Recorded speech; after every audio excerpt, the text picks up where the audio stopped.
नांदेडच्या इतवारा परिसरात 6 महिन्यांपूर्वी सक्षम ताटे या युवकाची निर्घृणपणे हत्या करण्यात आली होती. सक्षमचे आचल मामिडवार या युवतीसोबत प्रेम संबंध होते. आचल मामिडवार हिनं आपल्या प्रियकराच्या मृतदेहाशी लग्न केलं होतं. आचलनं सक्षमच्या मृतदेहाशी लग्न केल्यानंतर आयुष्यभर त्याच्या घरी राहण्याची शपथ घेतली होती. मात्र आचल मामिडवार प्रेम प्रकरणात मोठा ट्विस्ट आलाय. व्हिडिओ पुढे बघण्यापूर्वी चॅनल सबस्क्राईब करा. आयुष्यभर प्रियकर सक्षमच्याच घरी राहणार असं म्हणणाऱ्या आचल मामिडवार हिनं त्याचं घर सोडलंय. ती आता आपल्या आजीसोबत राहत असल्याची माहिती समोर आली होती. सक्षमच्या आईनं एका वृत्तसंस्थेशी बोलताना ही माहिती सांगितली. त्यानंतर ट्रोल होत असलेल्या आचलनं समोर येऊन घर सोडण्याचं कारण सांगत सक्षमचा भाऊ तिच्यासोबत चुकीचं वागत असल्याचं तिनं सांगितले.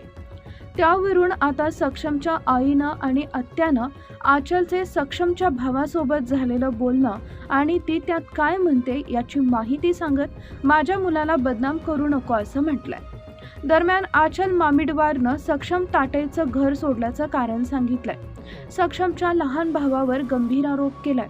तो आपल्यासोबत चुकीचा वागत होता. त्यानं अनेकदा मला चुकीचा स्पर्श केला असा आरोप आचलनं केलाय.